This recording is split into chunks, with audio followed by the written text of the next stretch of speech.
Ninstabu hawnhekk ma' chef magħruf ħafna madwar id-dinja, wieħed mill-aktar chefs famużi li hawn illum. U nerġa' nintroduċikom lil Vivek Singh. Hello Vivek. Thank you very much for joining us again today. And I know you're very fond of using spices in your cooking, and I wonder if we can go through some of the more unusual ones. Yeah, I mean, a lot of countries use spice, and a lot of countries, including Europe and Hoo-ha, and the spice trade in itself has been going around for thousands of years. I mean, it is said that in the 11th, 12th century AD, you could buy a townhouse in exchange for a sack of nutmeg, in exchange of a sack of nutmeg in London. So that's how valuable spices have been, and lots of countries use them, and they've been propagated all over the world, through the Arabs and the spice trade. But I know not of another nation, another country, another cuisine that uses spices in the various combinations and the complexities, like Indian food does. I mean, and that's one of the things that really gives Indian food its distinctive edge. In India, we use spices for color, for flavor, for texture, for their medicinal properties, and often they're preservative. A lot of beneficial properties. Correct. I mean, a lot of people, and we, depending on who you speak to, they'll say, well, there's 32 different kinds of spices, or 100 different kinds of spices, or 500 different kinds of spices. But I mean, and that's the one thing that makes Indian food distinct, but it's also the thing that makes Indian food very inaccessible for a lot of people. They find it very inhibiting to actually say, oh, I don't know where to begin, where to stop. Very daunting. Correct, the right balance, how to understand what to use, what not to use, when to buy, how long to keep. It's incredibly complex and makes it very, very difficult. But actually, it doesn't have to be that way.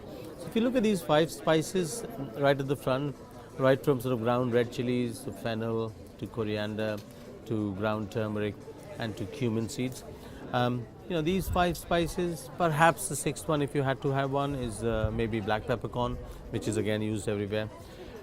So these 6 spices with a bit of salt is actually enough to give you hundreds of different kinds of dishes. You use them, just lightly roast them and grind them and use them as a crust on a piece of fish, just pan fry the fish and eat it. It adds warmth and zest and zing to the dish.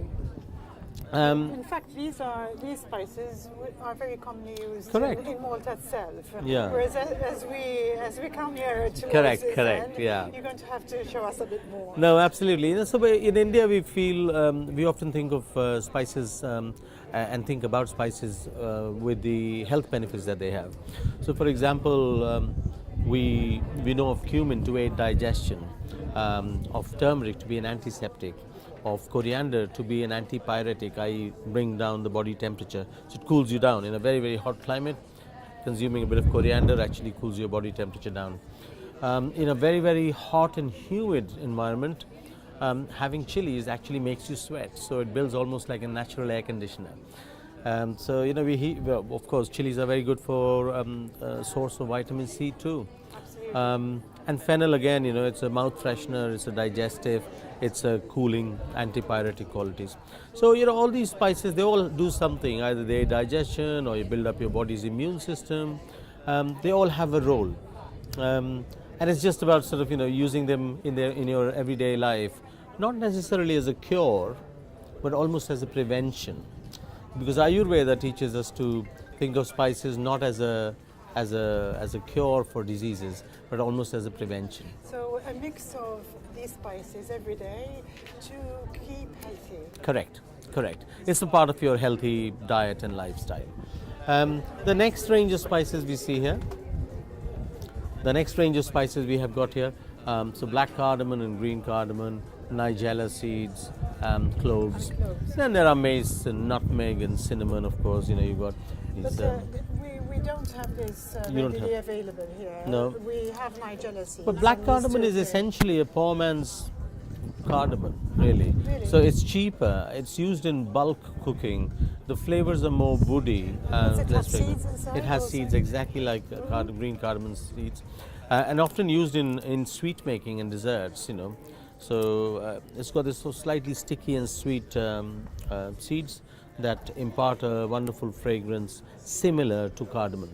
Whereas cardamom on its own is quite citrus. It's Yes, lemon balmy yes, and yes. and very very fragrant and aromatic. But is it part of the same plant? Not at all. It's a different plant. It's just a similar flavor profile.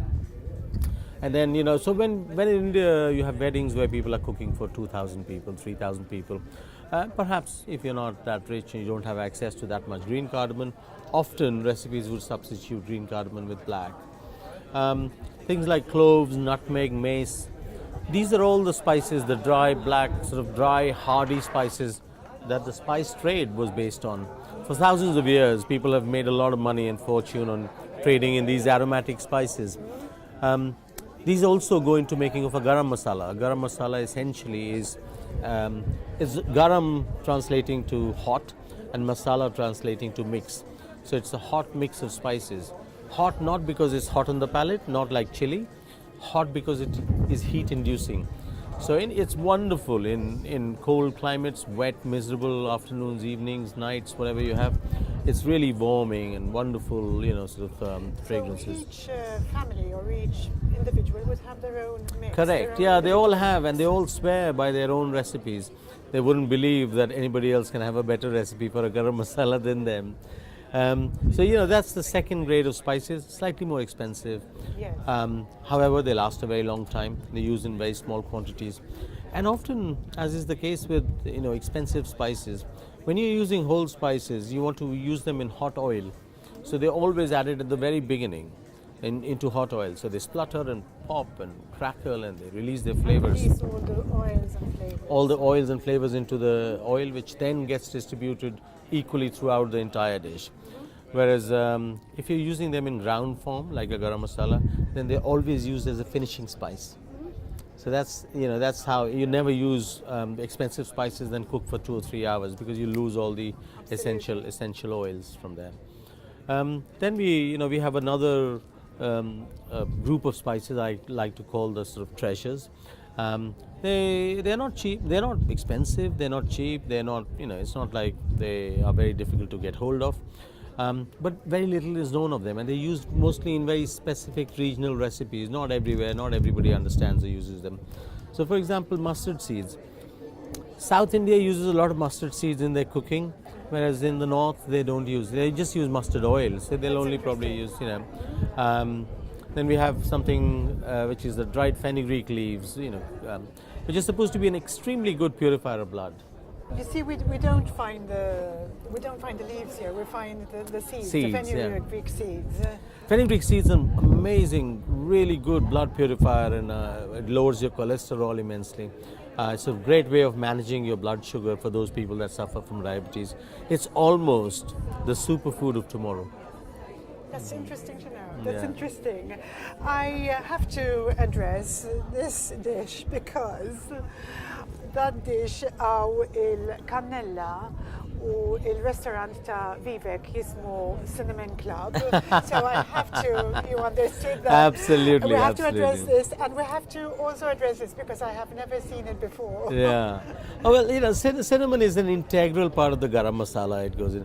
Again, for its sweet and warming effect, Yes, it's an ingredient we use very commonly. You often find, it in potpourris, and you find them in Christmas puddings, and you find them being used all over the world. Actually, much of Europe uses cinnamon in their cakes and stuff. Austria, Belgium, whatever. And kachri, this tomato-like fruit, it grows wild in Rajasthan. It is actually a really, it is on its own doesn't taste much, but when it's pounded up and soaked in water, it's quite sour, and you quite would add acidic. it to curries? Or? You would normally pound these and add it to very tough cuts of meat, and actually what the acid in there, what it does, it really breaks down the proteins in the meat, so it's a very effective tenderizer. In Rajasthan, they also make certain chutneys out of it. So they'll mix it with yogurt, and it has this very sharp and tang kind of it. Unusual, but there you We go. certainly don't find them here. I wonder if I can pinch one. Actually. Of course you can, yeah. So You can I take will the whole use this, bowl. I will do. Kif spjeganna Vivek, għanna għek ħafna ħwawar li kollha fihom benefiċċji differenti, it-taħlita tagħhom hija importanti u tieħodhom biex jikollok saħħa tajba biex tipproteġi il-mart. Nixtieq nirringrazzja l-Vivek li ħafna paċenzja magħna llum. I'd like to thank you for your time on our program, Lifestyle&Co, and also for inviting one of our ITS students to come as part of the competition. And I look forward to meeting you very soon again. Thank you very much. Thank you It's been a very much, pleasure. Vivek. Thanks a Thank lot. you. Bye-bye.